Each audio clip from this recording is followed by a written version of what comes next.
let's talk about three world-renowned projects. The Burj Khalifa, planned and executed at a $1.5 billion USD, and within 6 years of its schedule, it is cited as one of the best examples of project management endeavors for a construction project with time and budget on track. Contrastingly, the Sydney Opera House faced delays, like a 10-decade delay, and costed 15 times more than the planned budget. Not a successful project. Well, culturally, it stands as one of the best monuments made by humankind. So the cultural impact is undeniable and should be a successful project. But here's an example. The Palm Jumeirah, constructed on time, on budget, while reshaping the whole coastline of Dubai. So according to traditional project management, cost and budget metrics, it is a successful project, isn't it? But I, along with many, do not believe so. Due to several negative impacts on both the local environment, the marine ecosystem, and the people of the project. Significant characters of low quality project. So in these cases, it's clear that there is a need to challenge the traditional norms of watching the schedule and the budget as the metric to determine the success of the project, whereas the success measure should be percentage conversion or the yield of stakeholder and project team efforts. Because investment in any construction project are those three E's: efforts, expenses, and expectations, and the context of project involving all people and systems being the overall economy. Hence, it is important to have top-notch investment of the three E's to yield a high value of return on the project. So today, let's dive right into the first investment, one of the three E's, the effort of project teams and stakeholders in recognizing the real value of the project. Let's welcome our guest and dive right in. Kat Wentworth, currently serving as the director at Turner Townsend. With over 2 decades of experience as an outstanding change leader, Kat has consistently excelled in evaluating, improving, and implementing business solutions. Kat brings a wealth of experience in capital construction management, having spearheaded the project management improvement initiative for many high-stake endeavors, some even as high as about $1.4 billion capital project portfolio. Today, we have the privilege of tapping into her vast knowledge as we explore the intricacies of stakeholders, project investments, and transformative impact of her own efforts in this domain. Thank you, Tanya. Thank you for the introduction, and I'm excited to discuss this topic. I think it's an area that's close to my heart and close to my business. So I'm excited to talk to you today.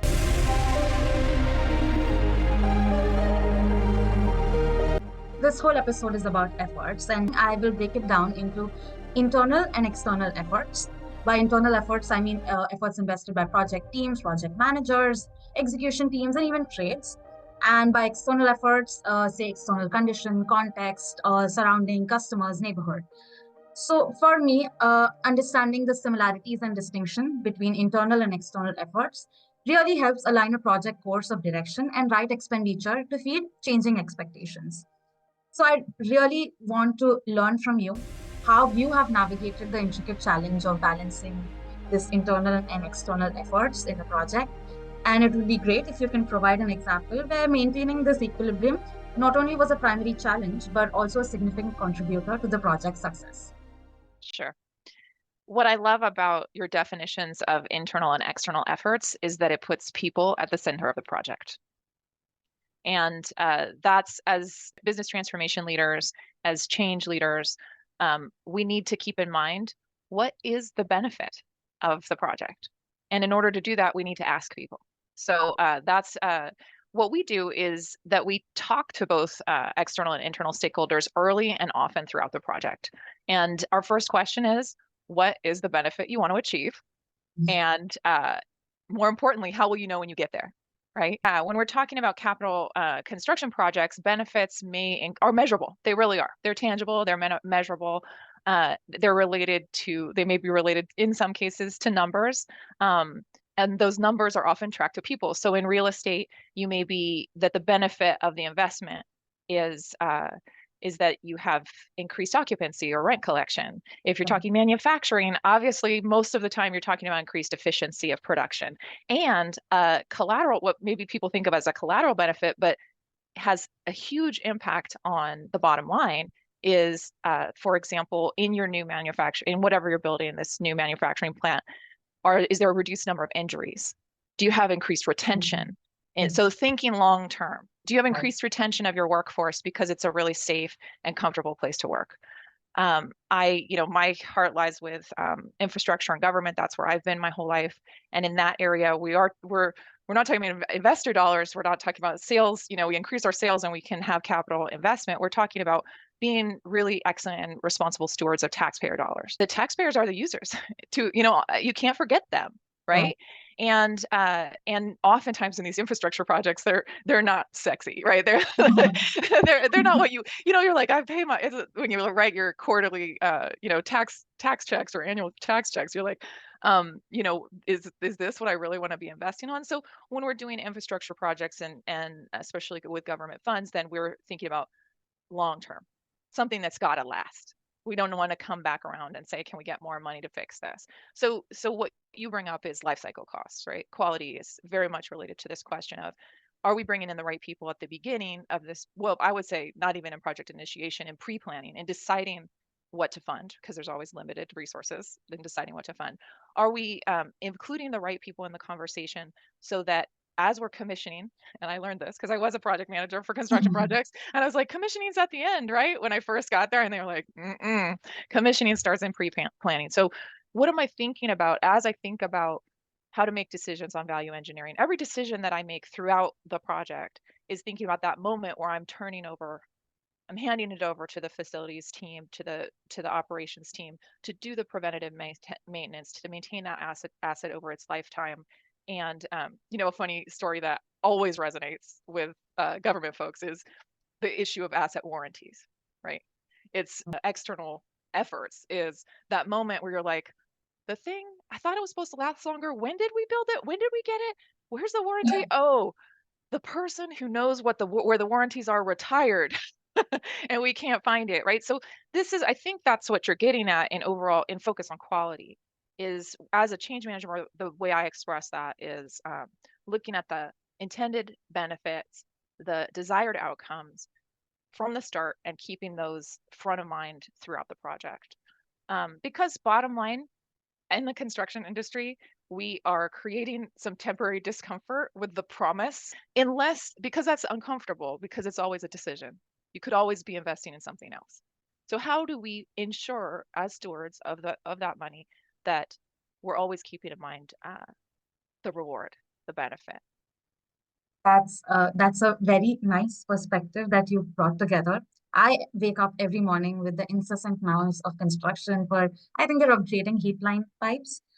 It's torturous. I don't need early morning alarms when I don't need to wake up. But I look for the reward where I don't have steamy rooms, but better heat, no lead poisoning, and I want to live longer. So that's a compromise I'm making. And with the tax filing around the corner, all of us definitely think about it. And your emphasis on fostering collaboration, aligning stakeholder efforts from beginning to the end through the life cycle of the project, I think definitely contributes to a project's success in planning. And the life Thank cycle you. of the asset. I don't know if I misspoke, but there's the life cycle of the project that we are all very focused on. So All yes. the time. Otherwise, if you don't keep that in mind, maintenance cost is going to be way more. It's definitely not the best investment.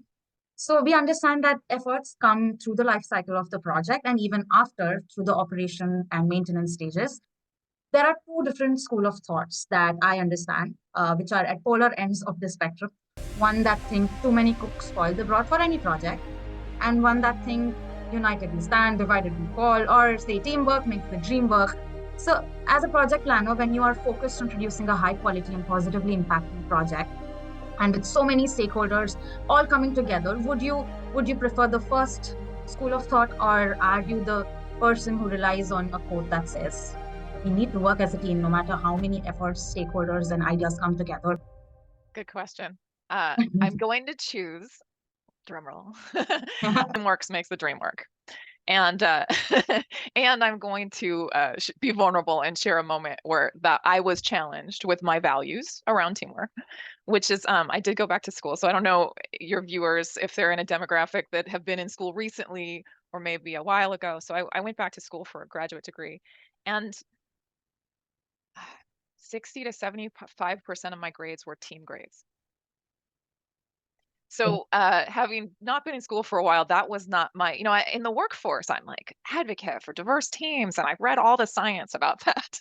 I don't have control over my grade, but the team, and in some cases, especially in the first few quarters, I didn't know these people. I didn't have a choice who was on my team. I just had to go with whoever showed up. So that's a moment where step one, felt very challenged. It felt hard to give up the control of the outcome, the benefit, right? And then so I was shocked, right? It's like a denial. I don't know, the stages of grief. I went through the cell change process. Um, then I got resigned, I did a few quarters where I was like, okay, well, maybe I'll sort of double the work.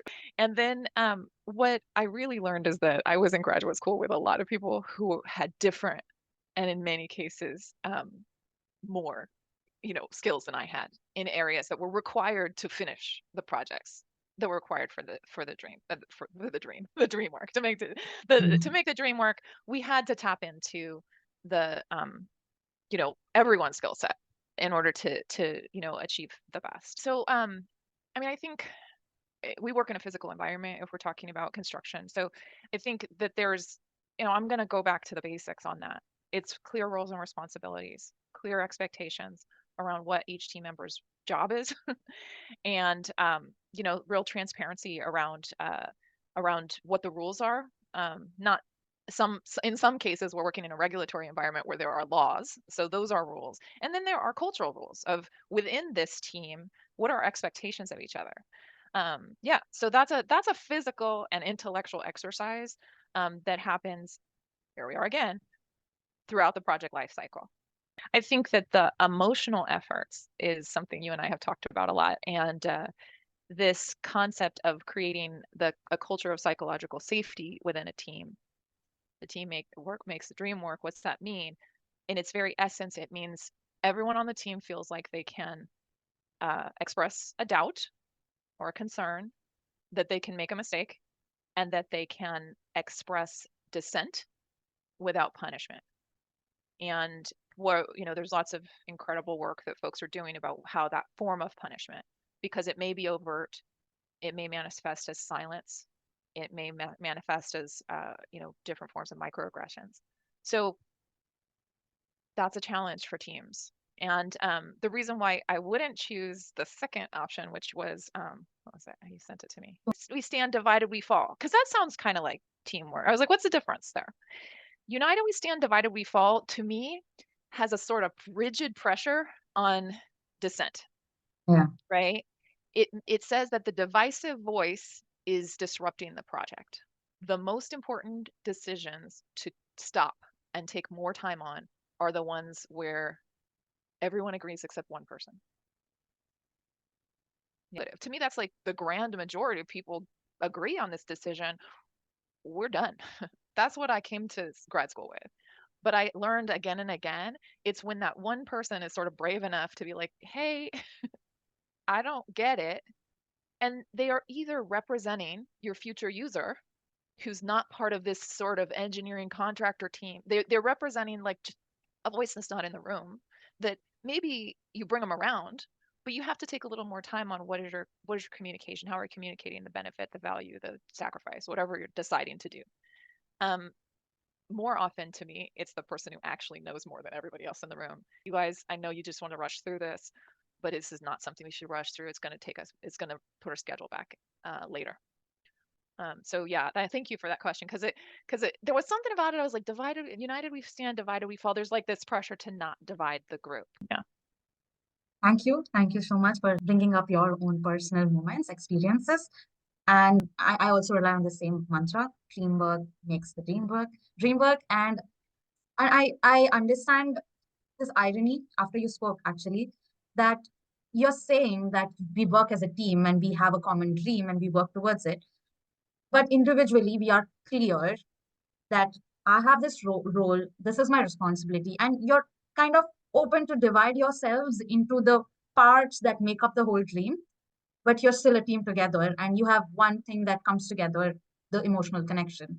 And even if you're not intellectually on the same level, there's always a benefit out of this, because like you mentioned, The more you talk, the more you communicate, probably you set better KPIs for your project's development or have more tangible or intangible products out of your dream work. So I think that was a great insight. And I thank you for the answer. I actually brought this question up because in my thesis, I did mention how too many cooks can spoil the broth, and definitely people with different skills should focus on their own area. But I think I gave a very, very skewed understanding of that statement. But in the end, it all comes towards yes, too many cooks may spoil the broth, but you need to know who will do what part of the whole dream. And that's why this question came up because when I read it back, I knew that there is something missing here. Let's just ask Kat because we're talking about it. So thank you for sharing that.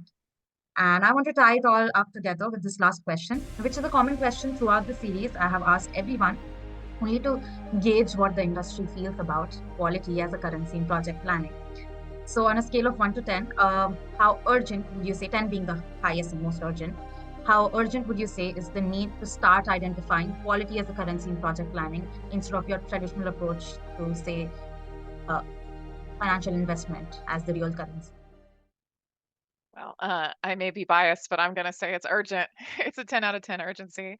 Um, my job is to come in on projects and ask from the very start and again, what are the benefits you want to realize? What are the desired outcomes? How do we work that in at every stage of decision making? Keeping that at the front of the mind. So um, those are driven by quality, and they're driven by and their quality is defined by people. And this is not a very biased opinion because of all the interviews I have done so far. I think industry strongly feels what you feel too. I won't take up more of your time. I think this was a great session. Working in your team was one of the best experiences for me. I see you as a great role model for learning how to actually manage emotions than just say it that I do value. I think actions speak louder than words. So thank you. Your wealth of experience and insights into this whole episode really extends beyond project management. It's about collaboration, sustainability, challenging industry norms, and the greater good. Thank you so much. Thank you, Tanya. I look forward to further conversations and watching the other episodes. And everyone else too. Thank you, everyone, for watching this. I will see you again in the next episode.